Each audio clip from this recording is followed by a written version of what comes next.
Hello, I'm Dr. Larry Kavanagh, and thank you for joining this session. We're not going to be talking about the birth of Jesus, but we're going to be talking about the ancestry of Jesus today. Speaking of ancestry, how far back in your ancestry do you know? You know your father and mother. You know your grandparents. You know your great-grandparents. How far back can you go? I've been interested in genealogy off and on, and subscribed not too long ago for several months of Ancestry.com, so I could check on the computer records to see how far back I could trace my ancestry. Well, I knew my parents and I knew my grandparents, and with Ancestry's help, I learned some great-grandparents and some great-greats. But when you get more than 4 or 5 generations back, it gets more difficult. And the best I could do was to find a relative, maybe 6 generations back, maybe one person out of the 30 or so possible ancestors that I would have had. So most of us, perhaps, maybe the Queen of England is different. She can trace her ancestry back to back 1,000 years, I'm sure. But for the rest of us, going back 4, 5, 6 generations is about as far as we can go. Well, Matthew, the Gospel of Matthew, begins by tracing the ancestry of Jesus. And he goes back 42 generations. He goes back to the time of Abraham. And that's pretty amazing that he could trace Jesus' ancestry back that far. But that's the fact. And he traced it in sequences. He started with from Abraham to David. He found 14 generations in the line, taking from Abraham to David. From David to the time of Babylonian captivity, he found 14 generations. And from the time of the end of the Babylonian captivity until the time of the birth of Jesus, he found 14 generations. Now, as amazing as that achievement is, and he listed the various people along that sequence, that was almost certainly not a complete genealogy of Jesus. The reason I'm saying that is that, well, first of all, from the time of Abraham to the time of David is a period of about 850 years. And in 850 years, you'd go through more than 14 generations. Similarly, from David to the time of the birth of Christ was a longer time period than you would have for 14 generations. So Matthew either missed a few or he deliberately chose the more important of Jesus' ancestries. Why am I so sure about this? Well, I'm not terribly sure about anything, to be honest with you, but the Gospel of Luke also gave a genealogy of Jesus. Now, Luke did it a slightly different way. Matthew started from Abraham and worked his way forward to Jesus and Mary, whereas Luke started with Jesus and worked his way backwards. Well, it's the same thing. Luke, in the same periods that Matthew had, which was the period, say, from Abraham to David, had more names. He had most of the same names, but he had more names, indicating that Luke maybe filled in the ancestry in a little more detail than Matthew did. I don't know. He might have missed a few too. When you get that far back, how accurate can you really be? Let's face it. Also, for what it's worth, Luke took the ancestry back even further than Abraham, all the way back to Adam and Eve. At that point, things get vague. When you consider that recorded history doesn't go back more than 4,000, 5,000 years or 2,000 years before the birth of Christ, the recorded history gets to be pretty vague at that point. So the genealogies that you would have would be things that were passed by word of mouth from people a very long time ago. And that could certainly result in errors. Well, so much for that. But here's the key. Let's talk about what Matthew said. Matthew, first of all, divided Jesus' ancestry into 3 different sections, each one of which had 14 ancestors. And Matthew made a big deal over the number 14. 14 names from, and it says right here, 14 names from Abraham to David. Abraham became the father of Isaac, Isaac the father of Jacob, Jacob the father of Judah and his brothers. Judah became the father of Perez and Zerah, whose mother was Tamar. Perez became the father of Hezron, Hezron the father of Ram, Ram the father of Amminadab, Amminadab the father of Nahshon, Nahshon the father of Solomon, Solomon the father of Boaz, Boaz became the father of Obed, and Obed became the father of Jesse, Jesse the father of David the king, and that's 14. I'm sure you were counting. Well, there is some significance to the number 14, and most theologians and biblical scholars seem to think that Matthew deliberately chose the right number of names in these sections of Jesus' ancestry so that they would in fact add up to 14. Now, what's so crazy about 14? Well, this gets back to what's so important about David. There's a lot of stuff important about David. David was, to every Israelite at the time, the most important king that ever was in their history, the precursor to Christ himself. David, we're talking about the David who slew Goliath with a slingshot, the David who wrote virtually all the Psalms, if not all the Psalms, the David who was king of the Israelites, the first actual, well, the second actual king that they had, and the father of Solomon. I mean, just miles of things we can say about David. So if you're in Hebrew, how do you spell David's name? You only need 3 letters, because if you drop the vowels, and as they do, D-A-V-I-D, drop the A and drop the I, D-V-D, you only need 3 letters to do the name of David, and that's how it's written in Hebrew. The Hebrew letters that are used to say the name of David is a dalet, followed by a vav, followed by another dalet, which sounds a lot like DVG or DVD or DFD. Well, that's the way you do. That's what David's name does look like in ancient Hebrew. But there's something about the Hebrew alphabet that they keep, each letter has a place. And the dalet is, in fact, the 4th letter of the Hebrew alphabet. And the vav is, in fact, the 6th letter of the Hebrew alphabet. Now, when you put together dalet, vav, dalet, you've got the 4th letter, followed by the 6th letter, followed by the 4th letter. And 4 plus 6 plus 4 is 14. I know that sounds a little silly in our modern day and age, but most biblical scholars seem to agree that's the significance of the number 14 and how it relates to King David and how it relates to the Gospel of Matthew. How about that? Well, so much for that. Now let's talk again about those names that Matthew has, because the names that Matthew listed were 40 names of men and 5 names of women. And that in its, and you say, why only 5 women? That in itself is amazing, because in those days, it was not the convention to retain the mother's name when you're just tracing the genealogy of a person. It's just the father's name. In fact, Luke, for all the names that he has in his genealogy of Jesus, does not have a single woman named. So let's take another look at these names that Matthew said, because there had to be some reason why Matthew put 5 names in a genealogy which was not expected to have any women's names at all. Must be pretty important women. So let's get a little bit, let me slow down a little bit on the genealogy.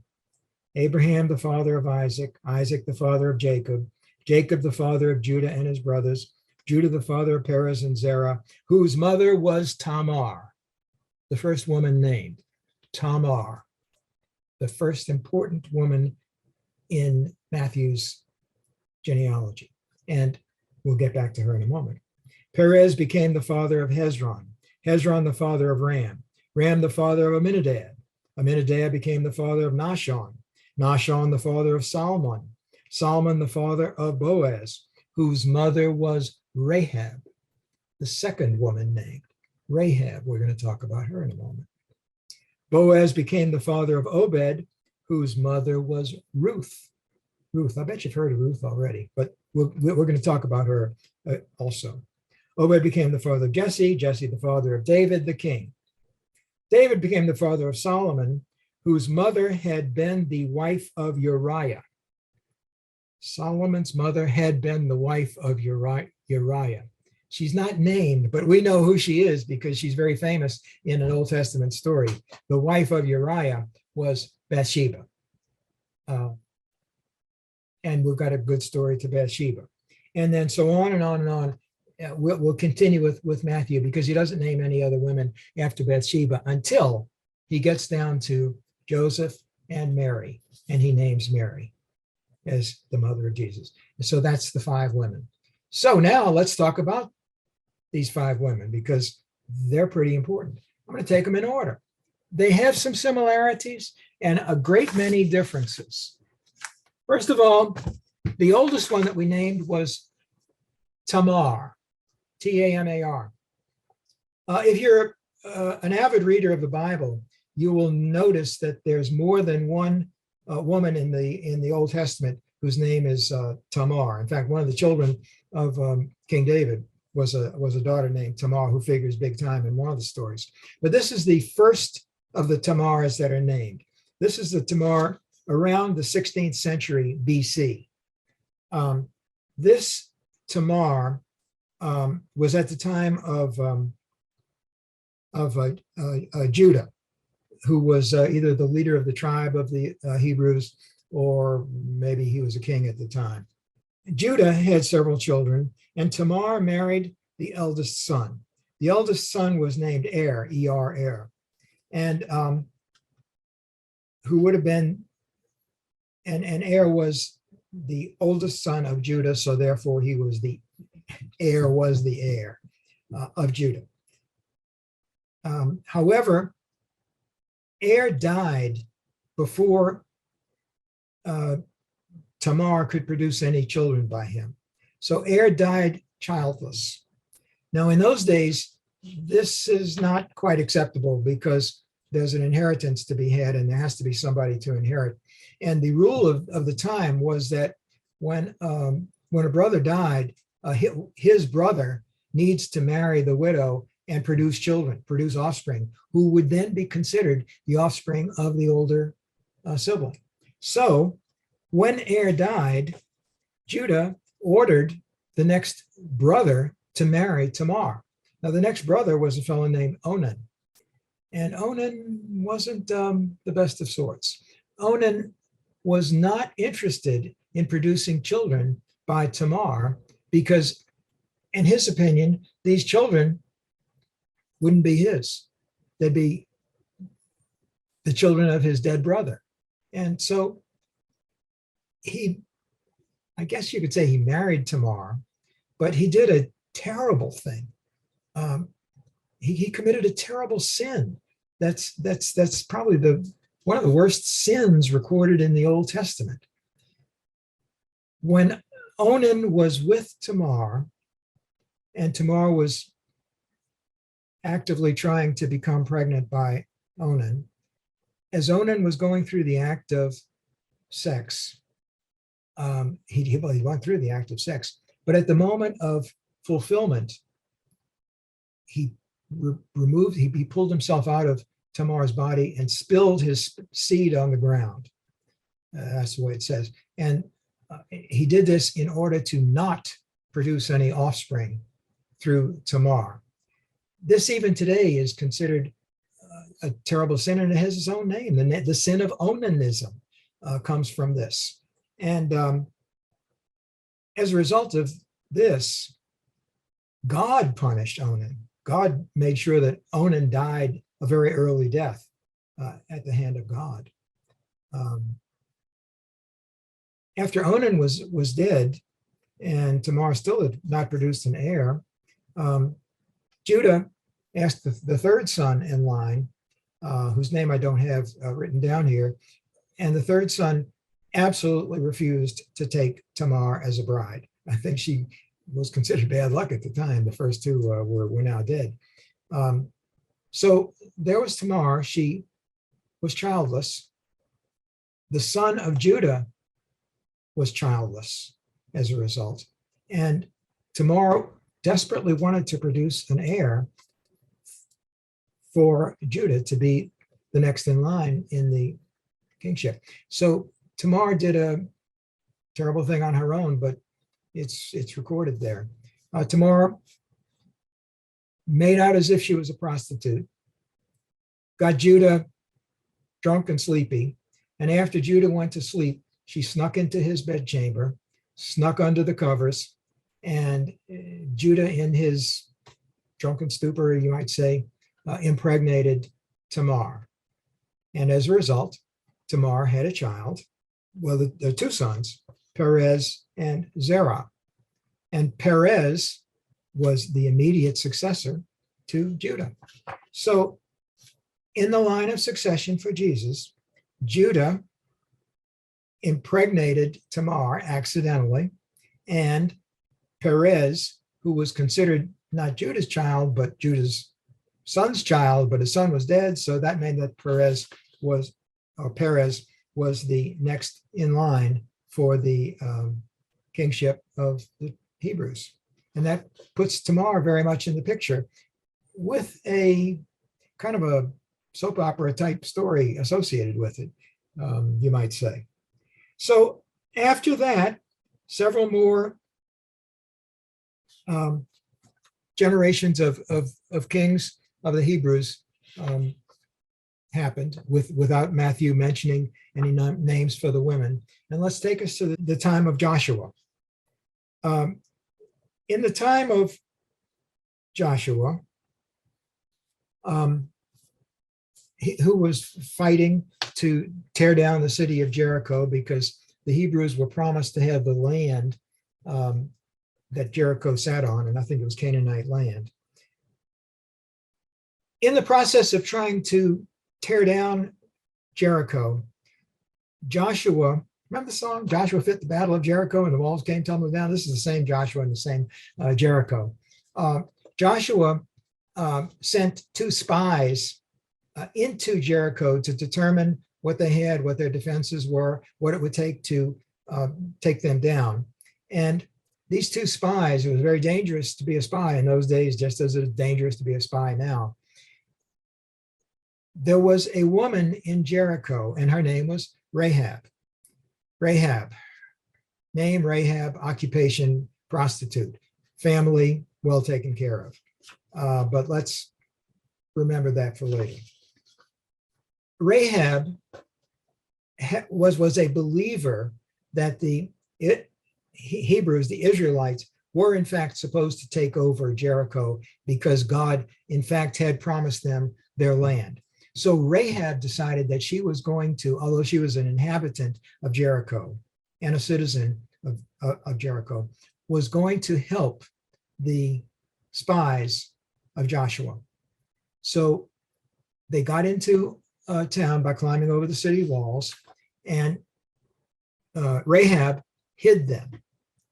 What she said was that, look, I'm a believer in you, but I will help you, just provided after you take over this town, you will protect me and my family. Even prostitutes have families. And they did. And Rahab did a splendid job of protecting and hiding these two spies of Joshua. And the story is, of course, Joshua did take over the town of Jericho and burn the place to the ground. And Joshua saved Rahab and her family. So she mingled and became part of the tribe of the Israelites. And she eventually married a Hebrew named Salmon, sometimes called Salma, and produced a child by him.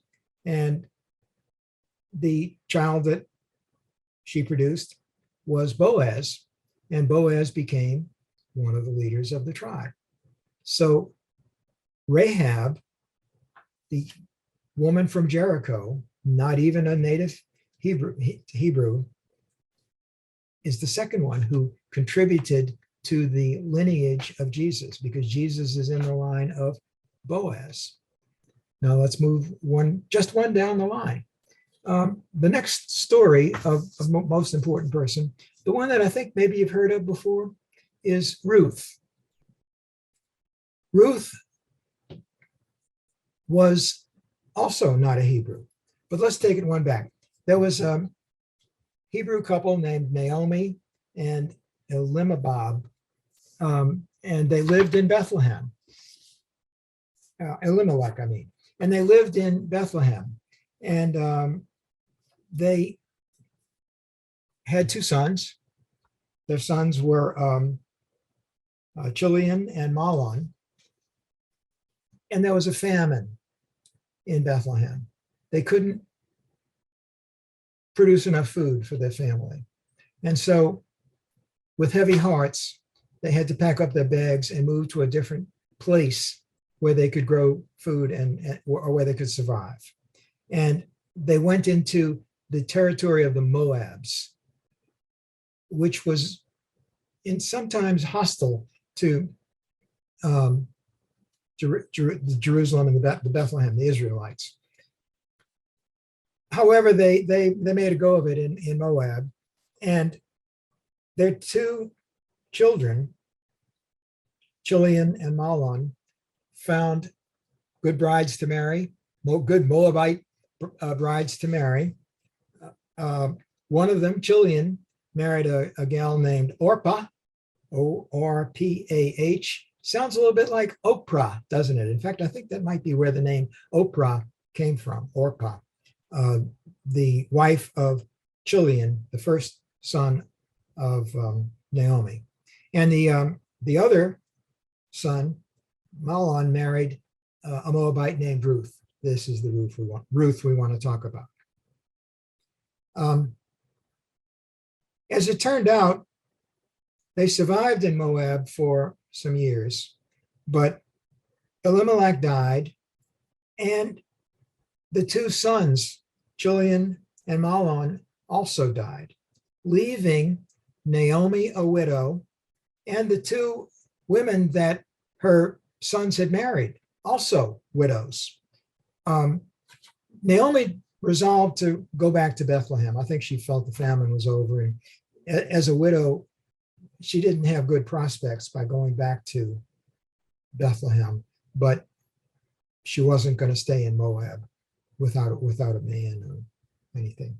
And in fact, Elimelech did apparently have some land that was his, and that maybe she could reclaim. In fact, he did. She advised the two daughters-in-law to stay in Moab. They'd be better off in Moab than with their families than by moving to Bethlehem with her. So Orpah took Naomi's advice and stayed in Moab and rejoined her family. But Ruth, and there's songs about this, Ruth said, "Whither thou goest, I shall go. Thy people shall be my people, and I will go with you." Ruth would not be separated from Naomi. Ruth realized that Naomi was a widow. She was a widow. It was hard enough to be one widow, but maybe two could get along. And she was going to be loyal and faithful to her mother-in-law, Naomi, and stay with her and become a member of her tribe, the Israelites. So this is what she did. So times were tough when they got back to Bethlehem, as you might imagine. The only real hope that Naomi would have of carving out an existence would be to recover this land that was part of the land that her husband Elimelech owned and sell it. But there was a crazy rule here that said that the next of kin, or the nearest of kin to Naomi or to Elimelech, could claim the land by marrying the daughter of Elimelech, daughter-in-law of the nearest relative of Elimelech, which made it Ruth. So let's jump ahead a little bit in the story. Before Ruth even was aware of this crazy rule. In order to try to survive, Ruth went out into a field and tried to glean corn and wheat from fields. Gleaning means when a field has been harvested, if there's anything left over that's in the field that the workers didn't pick up, if you could pick it up and make something of it, that's gleaning. So it was a way that Ruth was trying to survive, that for herself and for Naomi, to just get what little bit of grain she could pick up. So she went into a field that was owned by the person whose name we just heard about earlier, Boaz. And because he was wealthy. In fact, he was going to become one of the chiefs at the time. So Ruth went into the field of Boaz, worked along with the workers, and tried to glean. And Boaz noticed her and took a liking to her. Boaz took quite a liking to Ruth. In fact, Boaz, trying to be an honorable person, said, "See that gal over there? She's trying to glean so that she can survive, and with that, and her mother survive." And he told some of the workers, "Put a little extra grain in the field that she's going to find while she's gleaning.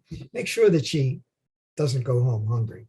Well, he did a very good job on this. The story in the Bible is that when Ruth went back to Naomi that day that Boaz saw her, she brought a bushel of wheat with her. I don't know how she carried it, but she brought a lot of food with her. And then the friendship between Boaz and Ruth developed. So it turned out that Boaz was aware of the story of Ruth through Naomi being able to acquire Elimelech's land through Naomi trying to sell it, or it could be claimed by the husband of Ruth. So Boaz said, and he loved her anyway, Boaz said to Ruth, "I will marry you. And I think that I'm the next of kin to Naomi, or I'm a near kin to Naomi. So maybe by marrying you, I can claim your father-in-law's land." And this was agreeable to Ruth, and it was going to be agreeable to Naomi too, except, there's always an except, they did find another person who was a closer relative than Boaz to Naomi and Elimelech.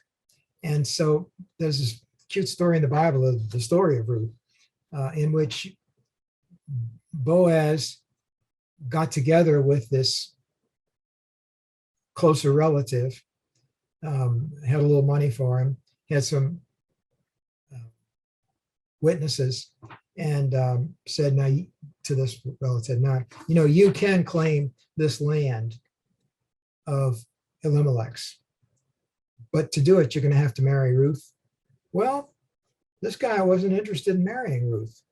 So Boaz made a deal with him. "Look, I'm going to pay you some money. Let's make a deal that you sacrifice your right to reclaim this land in favor of me, and all will be well." So that's the way the story ended. Whither thou goest, I will go, and good things will follow. So Ruth married Boaz, and they had a child, and their child was Obed, who also became a chief of the Israelites. So we had some good stories here. We had Salmon, Boaz, and then Obed to trace down the line of succession. And Obed became the father of Jesse.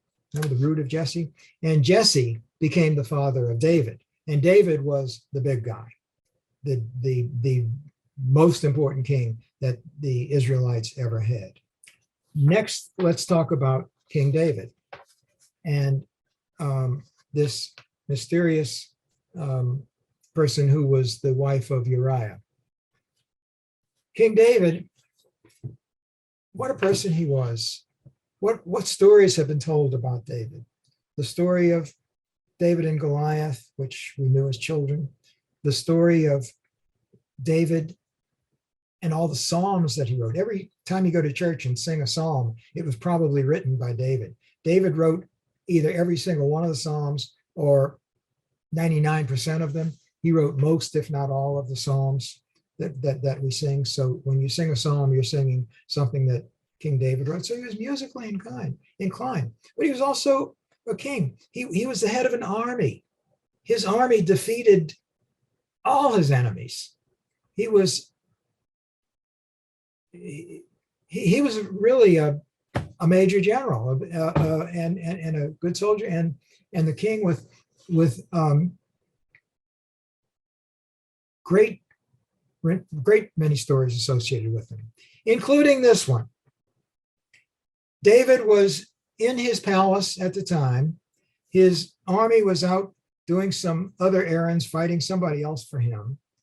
And he looked across his palace to a house nearby, and he saw sunbathing on her rooftop a woman, and he liked the looks of her, told his soldiers, "Go get that woman and bring her to me." Well, that woman was Bathsheba.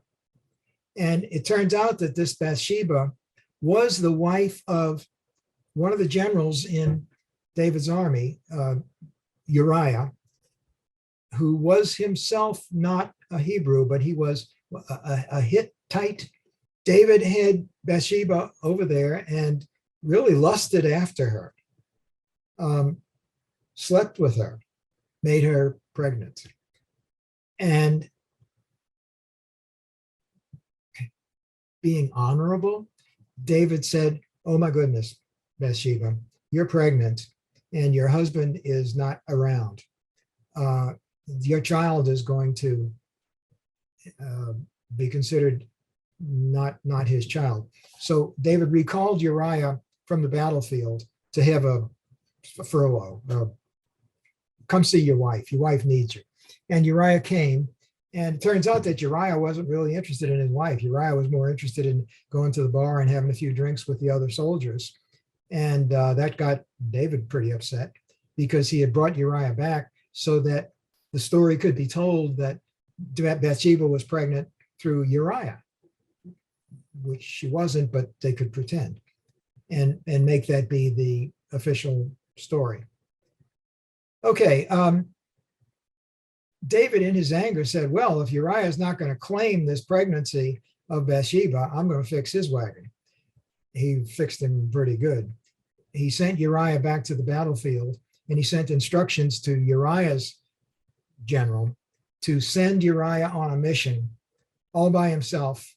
And the Bible doesn't really explain the precise details of the mission, but it was a mission virtually guaranteed to get Uriah killed. And Uriah died on this mission. And it was virtually the same as if David had ordered the execution of Uriah. For all practical purposes, that's what he did. So this left Bathsheba a widow. And David said, I'll take you as a bride. Well, but David also knew that he had offended God. And God knew that David had offended God. So God made sure that this child that Bathsheba had would not survive. So Bathsheba did have a son, and he did not survive childhood. So that was the punishment which God inflicted upon David. But David did continue his relationship with Bathsheba, got her pregnant a second time, and she had a second child that did survive. And this child was Solomon, the great King Solomon, known for his wisdom, known for building the temple, which David was never able to build. So Bathsheba was the mother of Solomon, who was the king who succeeded David, and David was his father. So that put Bathsheba in the line of succession that included Jesus. And she's the fourth one that Matthew saw fit to mention. So that brings us up to after the time of David, We had the Babylonian captivity. After the time of the Babylonian captivity, we had 14 more generations after that, and no mention of any other women by Matthew until the last woman involved, which was the holiest and most revered woman who ever walked the face of the earth, our Blessed Virgin Mary. That's the one story that I don't think I have to tell you. I think you know quite a bit about the Blessed Virgin Mary, but she is the fifth woman in Matthew's genealogy of Jesus. So those are the five women. And again, I'm not going to tell the story of Mary because we all know the story. You know the story of Mary. It's a wonderful story. It's full of virtue, whereas these other four women all had some fatal flaws in a way, or some peculiarities in a way. So that's it. These are the five interesting women. And I want to ask the question, now that you've heard their stories, why did Matthew pick these women? What related these women enough to make Matthew want to place them in the ancestry of Jesus? This is a question which biblical scholars and theologians have struggled with for 2,000 years. I don't have the actual answer. Even back to the time of St. Jerome, who was the first one to translate the Bible into Latin. The Vulgate edition of the Bible is credited to St. Jerome. St. Jerome theorized, and this was like the 3rd or 4th century AD, Jerome theorized that Matthew was picking women who were sinful and listing them as a way to impress upon his audience that Jesus came on earth to save sinful people. You didn't have to be a perfect person for Jesus to have come on earth. Jesus came for sinners, and it's okay. Jesus could be proud of an ancestry that included some sinners. He was okay. Jesus was in fact part of humanity. That was St. Jerome's viewpoint. And that the only problem is, why does Mary fit in? Well, at the time of St. Jerome, this actually was fair game, because there were many people in those early days who didn't quite see it, that Mary had been conceived through a direct intervention of God as announced by an angel. There were many people who believed that Christ was the person that they were going to follow, but that Christ was born by natural means, and that Mary had delivered Christ not through her husband Joseph, but through somebody else, and that made Mary an adulteress. And according to St. Jerome, maybe Matthew included Mary because Matthew was anticipating that people would accuse Mary of being possibly an adulteress. And so he put these other sinners, and some of whom were in fact real adulteresses, in with it.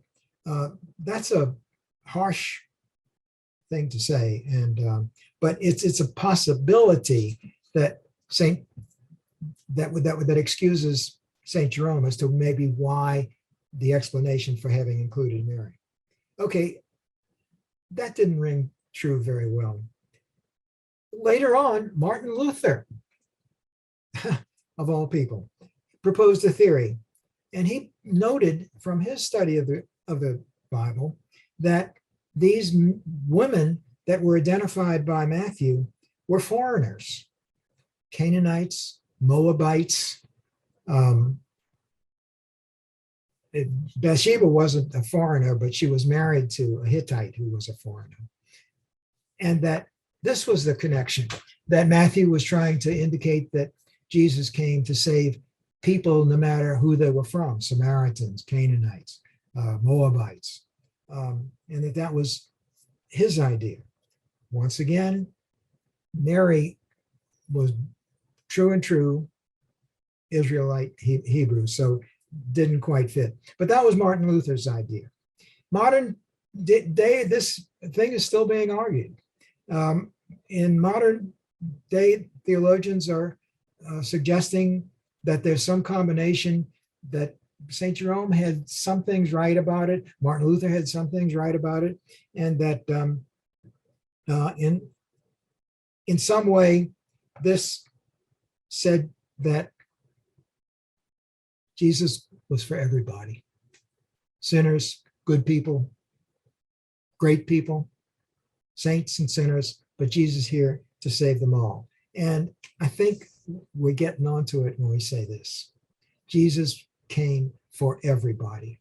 His ancestry is mixed, just as I'm sure my ancestry is mixed. I'm sure I've got some bad people in my ancestry. I just don't know about all of them. Maybe I know about some already that I'm not going to talk about. And maybe you know about somebody else that you don't want to talk about also. But Jesus came for everybody. And I think that's the real message of what Matthew was trying to say. I can go along with that. Don't want to get into detail over exactly how I've got a theory that fits, but Jesus was for everybody. Having said that, Jesus is for me, Jesus is for you, Jesus for us all. Let's all have a good evening and enjoy the fact that Jesus did came and he saved us all. Good night.